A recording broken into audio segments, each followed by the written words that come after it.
এই জন্য শুধু তাকে ধন্যবাদ জানানোর জন্য আমি এখানে দাঁড়িয়েছি। মাননীয় স্পিকার, ধন্যবাদ, অসংখ্য ধন্যবাদ। আমি দাঁড়ালেই ভালোবাসার কিছু কথা বলতে হয়। মাননীয় সদস্য এবং স্বরাষ্ট্রমন্ত্রী আমরা কালকে চলে যাওয়ার পরে আমাকে ভালোবেসে একটা কথা বলেছেন।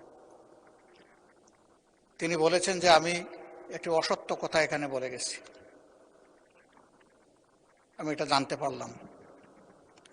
তো আসলে আল্লাহ তাআলা তাকে অপূর্ব দক্ষতা দিয়েছেন।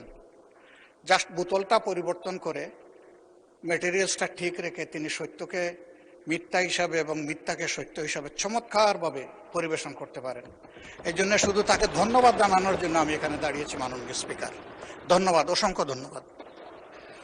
মাননীয় বিরোধী দলের নেতা, আপনি পয়েন্ট অফ অর্ডারে নিশ্চয়ই এই বক্তব্য রেখেছেন। পয়েন্ট অফ অর্ডার চলমান বিষয়ের উপরে, এটা তো গতকালকের বিষয়, গতকালকেই শেষ হয়ে গিয়েছে, সুতরাং এটা এখন আর নতুন করে তোলার কোনো প্রয়োজন নেই।